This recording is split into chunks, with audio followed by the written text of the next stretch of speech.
What's going on, duelists? It's your boy Nick, bringing you directly from the cyber repair plant itself. For the first time on the channel, my Cyber Dragon deck list for the post-September 25th ban list. This is the first time that this deck has been featured on the channel, and I couldn't be happier to bring it to you guys today. I do want to pardon the noise. Like I said, this is coming directly out of the cyber repair plant, so things are a little hectic right now. We're kind of behind schedule.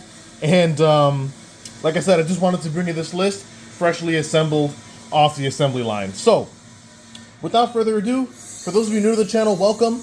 My name is Nick. We do Yu-Gi-Oh! Content mainly focused around rogue and casual decks alike. If that's the kind of Yu-Gi-Oh! That you're interested in, then I highly encourage you to subscribe to the channel so you don't miss any more of my uploads. Like I said, we're working our way up to 1,500 subscriber goal. We're almost at 1,100 subs, but I need your help to get there. And again, I cannot continue to grow this channel without your help. So if you don't want to miss out on any more amazing content, then I highly encourage you to like and subscribe so you can continue helping this channel grow as a community. So with that being said, we're going to hop into this 41 card deck list. Again, this is post the 25th anniversary tin of Dueling Heroes. As you can see, we have our quarter century secret rare Cyber Dragons here before you that look absolutely stunning. And this is also going to be post the September ban list. So, starting off with the monster lineup, as we do here on the channel, we have a playset of Cyber Dragon. This card is one of the most iconic Yu-Gi-Oh! Monsters in the game, making its debut during the GX era, and effectively eclipsing almost every card that came before it. It's a free special summon on a non-activated effect, so as long as the condition is met, of which only your opponent can control a monster and you don't, you can special this card from hand. Again, absolutely free. It's a level 5 light machine monster with a 2100 attack stat line, 1600 defense. This card is absolutely incredible, and like I said, is the backbone of this entire theme and strategy. So you definitely want to max out on a playset of Cyber Dragons. Moving on, we have a playset of Cyber Dragon Core, freshly off the assembly line. Core is the deck's starter. This deck is more of an OTK deck, at least this version is. So if you guys like fusion monsters and you like closing out games very quickly, this is the deck for you. So we max out on Core in this particular list because upon normal summon, as a mandatory effect, he lets you add a Cyber Spell or Trap directly from the deck to your hand. Also, if your opponent controls a monster and you control no monsters, you can banish this card from your graveyard and then special summon a Cyber Dragon monster from your deck. Very, very powerful card. Also, I should note that a lot of the main deck Cyber Dragon monsters, their names become Cyber Dragon while it's on the field or in the graveyard. So similar to like the Harpy Lady shtick, where all the Harpy Ladies are, become Harpy Lady on field or grave. All the Cyber Dragons become Cyber Dragon while on the field or in the graveyard, which is very, very cool. So obviously you want to max out on Core as the deck's main starter. Letting you search for Cyber Spell Traps on normal summon is absolutely important. Then we round that out by playing 2 copies of Cyber Dragon Hertz, also fresh off the assembly line. Hertz is a level 1 light machine monster, part of the newer Cyber Dragon support that came out of Cybernetic Horizon, but I don't think playing 3 Hertz is required. It has 2 amazing effects, the first of which being if it's special summoned, you can make this card's level become 5 until the end of the turn. That doesn't really come up all that much. The more useful effect of this card, in my opinion, is the secondary effect, where if this card is sent to the graveyard, does not matter how, you can add one other Cyber Dragon from your deck or graveyard to your hand. So it's effectively a searcher for your Cyber Dragon. However, keep in mind that while they're in the graveyard, all the Cyber Dragon cards become Cyber Dragon. So you could effectively add any name from grave to hand.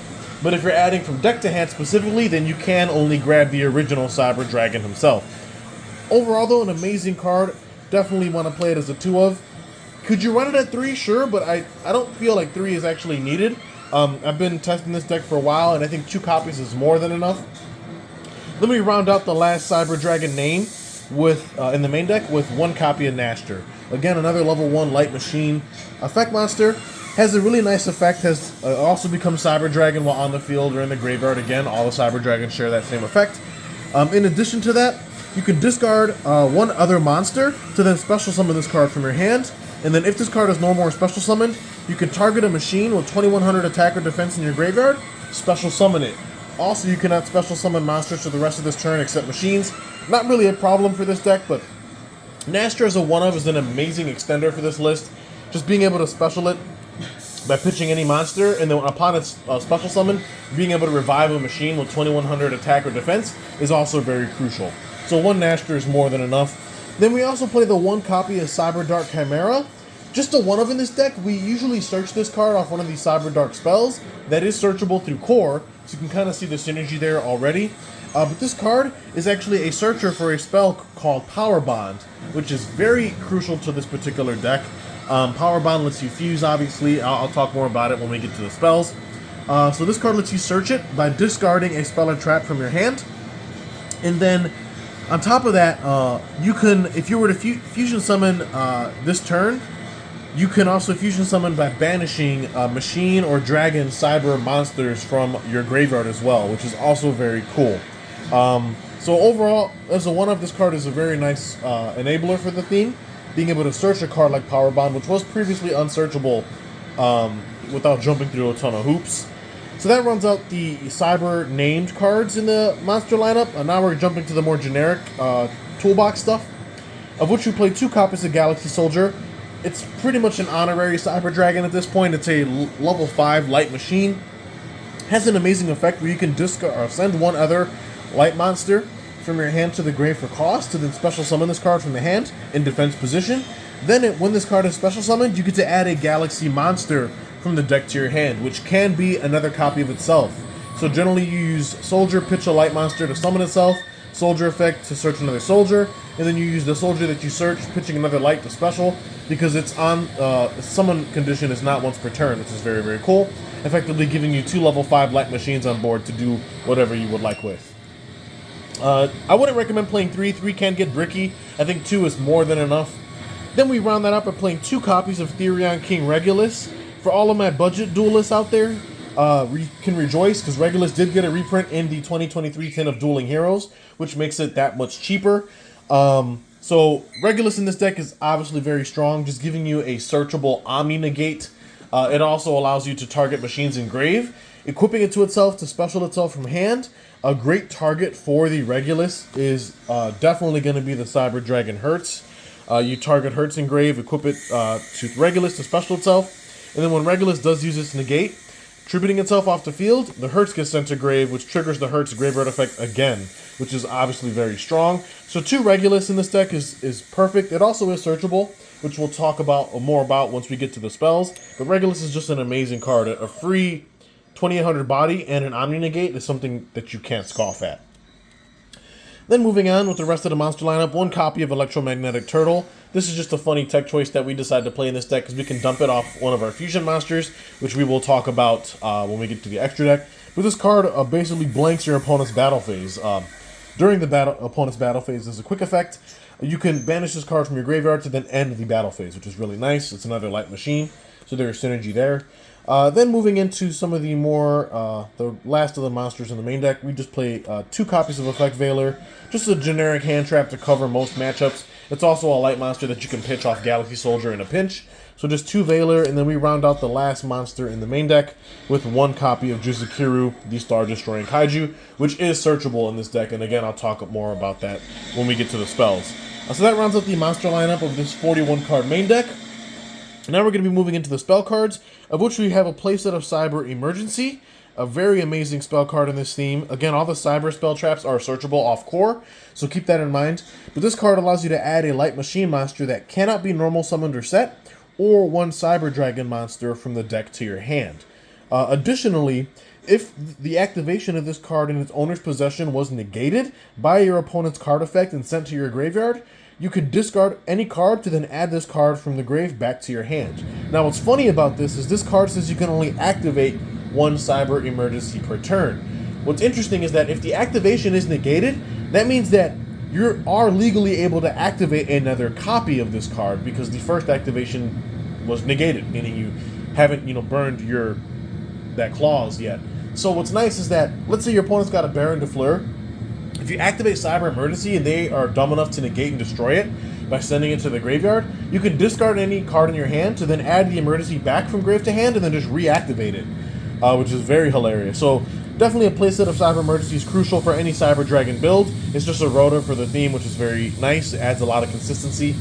Then we're gonna move into some of the more generic stuff. We play a playset of Clockwork Knight. Now this card is not a Cyber Dragon or Cyber Spell Trap, but it might as well be, because this card was almost purpose-built for this deck.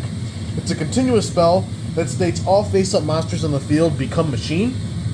Machine monsters you control gain 500 attack and defense, while machine monsters your opponent controls lose 500 attack and defense. So it buffs your monsters, debuffs theirs, makes everything on the field a machine, which is crucial for some of your contact fusions. And if that wasn't bad enough, in the graveyard, you can banish this card from grave, discard a card, to then add an Earth Machine monster from the deck to your hand. Basically, you can use the graveyard effect of Clockwork Knight to go ahead and search yourself a copy of the Therion King Regulus, which is absolutely insane. So you max out on Clockwork Knight is just a staple in Cyber Dragon at this point. You know, being able to make the whole board machine is very, very powerful for your contact fusions. Then we round that out with playing a playset of Duality, another brand new card that might as well be a Cyber Dragon staple in my opinion. This card allows you to tribute a light or dark monster to then special summon a light or dark monster from your hand or extra deck with the same original type and level, but a different original attribute. So it allows you to cheat out some of your stuff in your extra deck, which is obviously very cool. In addition to that, you can also banish this card from your graveyard, target a light and a dark in your grave, shuffle them into the deck, and then get a free draw, which is obviously very important. And like I said, it's just overall a really amazing 3-of staple that I think most Cyber Dragon lists should be taking full advantage of. Then we do play one copy of Cyber Repair Plant itself, which is obviously, again, another staple in Cyber Dragon lists. I see some lists that play multiples of this. I don't understand why. This card is a 1-of is more than enough. Basically, if you have a Cyber Dragon in your graveyard, you can activate one of the 2 following effects. If there's 3 or more Cyber Dragons in your grave, you can activate both effects in sequence. The first effect is you can add a Light Machine monster from deck to your hand. Keep in mind that's any Light Machine, so that's how you're able to search for cards like Jizukiru, the Star-Destroying Kaiju, and cards like your Galaxy Soldier. Or you can use the secondary effect, which allows you to target a Light Machine in your grave and shuffle that target into your deck. Arguably the less impactful of the 2 effects, you're usually using the first one, but note that if there are 3 or more Cyber Dragons in grave, you can activate both effects in sequence, which is nice. Moving on, we do play one copy of Cyber Dark Realm. This is what allows us to search our Cyber Dark Chimera. Also, it gives us an additional normal summon to be able to normal summon the Cyber Dark Chimera and allow us to search for our Power Bond, which is very, very nice.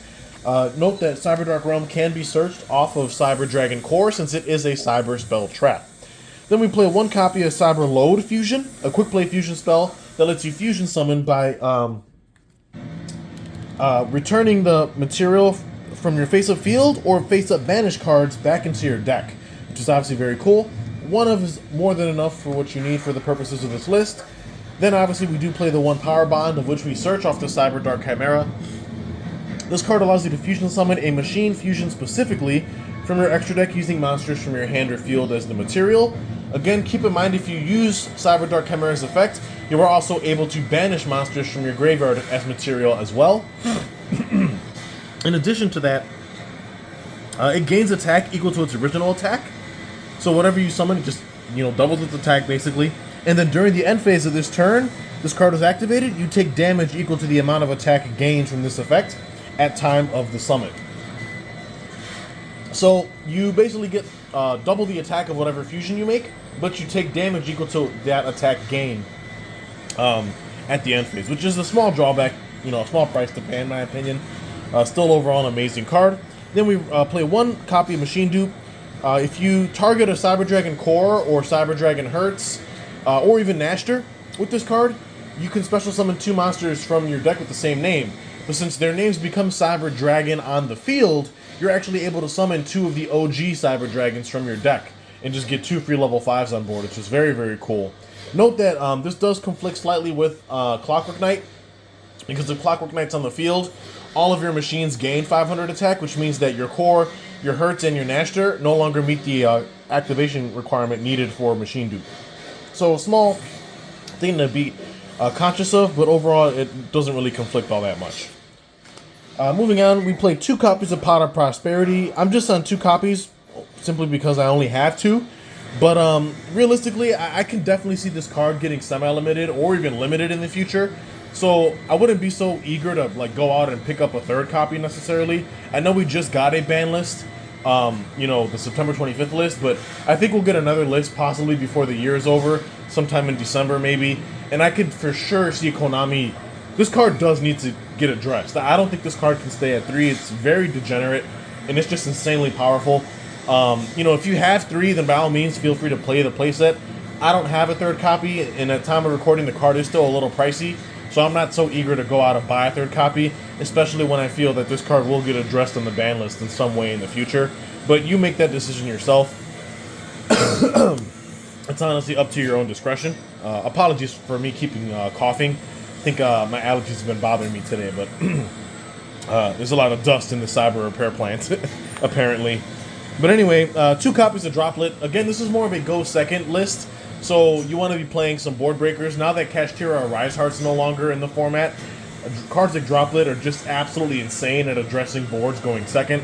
Very powerful card, just being able to turn off monsters and prevent your opponent from responding to it as well. 1 copy of Talents. Again, go second list, so Talents is usually almost always going to be live.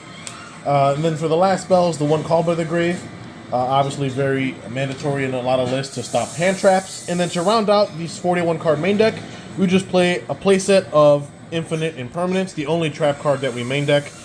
It's got Cyber Dragon Infinity on the artwork. That's all you basically need to know. Impermanence is still an amazing hand trap, especially this format. So that rounds out the 41 card main deck. Now we're going to be diving headfirst into the extra deck, of which the assembly line has produced some really quality products. We have 2 copies of Chimera Tech Rampage Dragon. This is a level 5 Dark Machine Fusion monster. It requires 2+ Cyber Dragon monsters as material. Upon fusion summon, you can destroy spells and traps the opponent controls. Or actually, no, I'm sorry.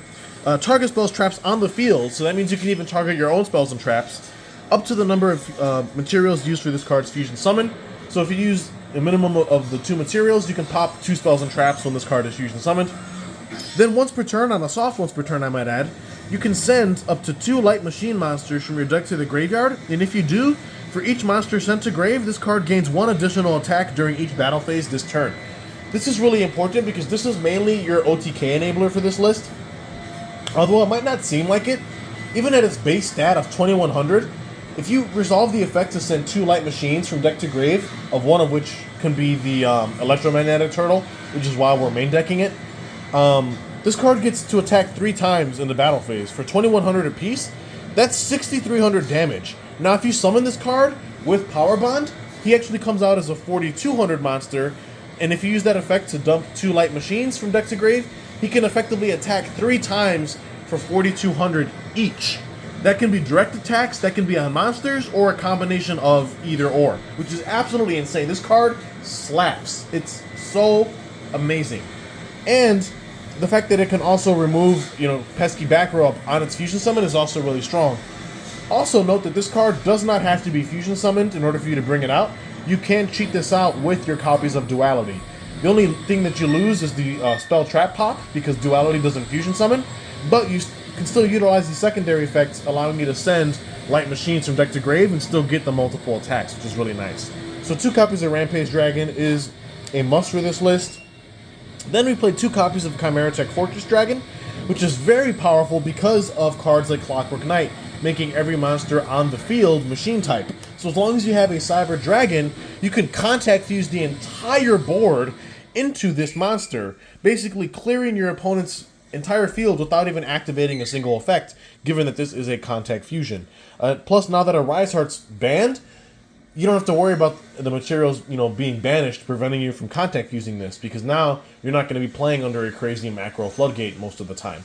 So this card is absolutely incredible. Let's just say your opponent's got 3 monsters and you have a Cyber Dragon. You can contact fuse all of them, assuming Clockwork Knight's on board, and now you can summon this and have a 4,000 attack monster. And then if you have Duality, that's where things get even crazier. You can attack your opponent for 4 grand with this, assuming they had 3 monsters that you could fuse with. Again, Clockwork Knight helps that out a lot.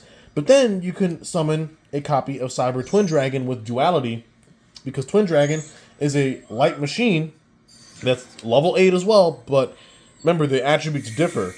So it's a legal duality target, and then Twin Dragon comes out, assuming Clockwork Knight's on field, that's 3,300 because it gains 500 attack, and it can attack twice, which is also an OTK on its own, which is very, very insane. So one copy of Cyber Twin. We're never usually hard making this. We generally cheat into this with duality specifically, so just keep that in mind. Then we play one copy of Mega Fleet, another Contact Fusion target. In the event that we do not have Clockwork Knight on field, this just contact fuses with any monster that is in the extra monster zone specifically. So very nice, easy way to get rid of cards like Appaloosa. Anything that the opponent tends to put in the extra monster zone. We can definitely eat that up with the Mega Fleet. And then we can also use Duality to go from Mega Fleet into Cyber Eternity. Or there are some scenarios where we do hard make the Eternity Dragon as well. This is just a really nice boss monster for the theme. Requires a Cyber Dragon monster plus 2 machines. It's 2,800 attack, 4,000 defense. While we have a fusion monster in our graveyard, the opponent cannot target this card with card effects. Also, it cannot be destroyed by the opponent's card effects, which just makes it that much more difficult to get rid of. If we go Power Bond into this card comes out at 5,600, which is absolutely insane. In addition to that, if this card is sent to the graveyard by an opponent's card, we can special summon a Cyber Dragon from the hand, deck, or grave, so it floats upon its removal, which is really crazy. And while this card's in our graveyard, we can actually banish this card from grave, and then it makes it so that any fusion monsters we control cannot be targeted by card effects or be destroyed by the opponent's card effects this turn, which is really, really cool. So one Cyber Eternity Dragon, a very incredible boss monster in my opinion. That's going to round out our fusion monsters.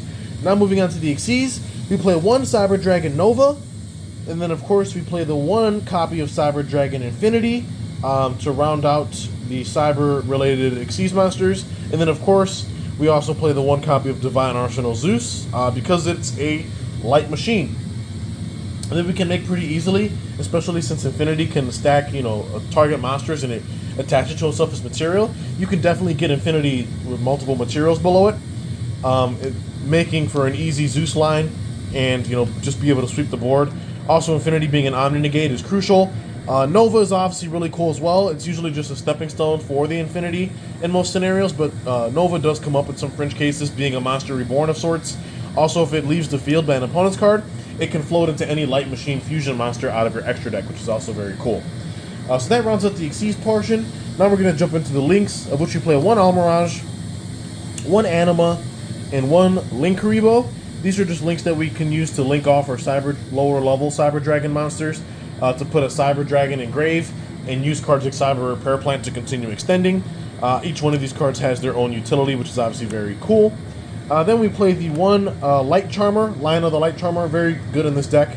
If you don't want to play Lion of the Light Charmer, another substitute could be the Sky Striker Ace Azalea as another option, but the Charmer is more budget in my opinion, so you can definitely run that if you want. It also, upon destruction, searches you a starter like Core, which is obviously very, very good. Then to round out the last card in the extra deck is one copy of Cyber Dragon Seeger. Seeger is the only Link Cyber monster that the deck has. A very cool monster. It can jump, target any machine and make it gain 2,100 attack, which is obviously very insane. You can use that on stuff like Rampage Dragon as well to help enable the OTK, which is very nice. So one Seeger is more than enough for this extra deck. So that rounds out the 15 card extra. Now before we wrap things up, let's jump into the side. Sideboard is up to personal preference, but for what we're using for this particular deck list, again, this is more of a go second focus list. We are siding a playset of Inspector Border for those times when we are forced to go first, or if we want to blindside our opponent and go first. Inspector Border is just an amazing floodgate that is another light machine, so it's searchable off cards like Repair Plant, which is really nice. Then we play two copies of Jizukiru on the side, again, for those matchups where we just need to kaiju things. I'm thinking about like purely where they have their unaffected, monster. Sometimes it's difficult to remove that without specific removal. So two more copies of Jizukiru on the side does come up. Then we also played two copies of Herald of the Abyss in the side. Again, mainly for monsters that are unaffected. I'm thinking of the Purely matchup, but this is also useful to get rid of anything that's unaffected. You know, I'm thinking cards like Psychic and Punisher, things of that nature, because this forces the player to remove the card, which is really cool. Then a spicy tech choice in the sideboard is 2 copies of Sinful Spoils of Subversion Snake Eye. This card is really cool, especially for going second, because it lets you target a face-up monster on the field, and you place it face-up in the owner's spell trap zone as a continuous spell. I think this is better than cards like Book, in my opinion, because in the event that like you can book the monster, turn it off for the turn, but if you don't remove that monster that turn for whatever reason, then next turn the opponent can just flip that monster back up anyway, and you still have to deal with it. At least with this, you can like put their monster in the spell trap zone, and now if for whatever reason you like didn't kill them, on the next turn, that monster is still stuck in the spell trap zone as a continuous spell. The opponent's going to have no way to get it out from there most of the time. So I think this is really cool removal. Also, it pairs nicely with Rampage's effect, being that when he's fusion summoned, he can pop spells and traps on field. So you can turn this in tandem with Rampage into monster removal of sorts, because you take their monster, put it in the spell trap zone, and then when Rampage is summoned, it pops spells and traps, meaning you can just get rid of monsters from the spell trap zone that were replaced there by this card, which is really, really cool. As a nice tech choice. Then we play 2 copies of Lightning Storm and 1 Duster in the side, again for going second. This can address our, control decks, back row matchups, things of that nature. We side the 3rd copy of the Droplet. We mainboard 2, side the 1. And then to round out the sideboard is just 2 copies of Cybernetic Overflow, again for matchups where we're forced to go first, or we want to try going first and blindside our opponent. This is a searchable cyber spell trap that we can grab off a core, and it pops cards on field, non-target, by banishing Cyber Dragons from our hand, field, or graveyard with different names, which is very, very powerful. So that's going to round out the Cyber Dragon deck list. Hopefully you guys enjoyed this particular list. I'm going to be making my way out of the Cyber Repair Plant now. But like and subscribe. Again, we're working our way to 1,500 subs. I cannot get there without your help. Stay tuned on the channel for more awesome content coming your way. This is going to be Nick, hitting that end phase. Peace.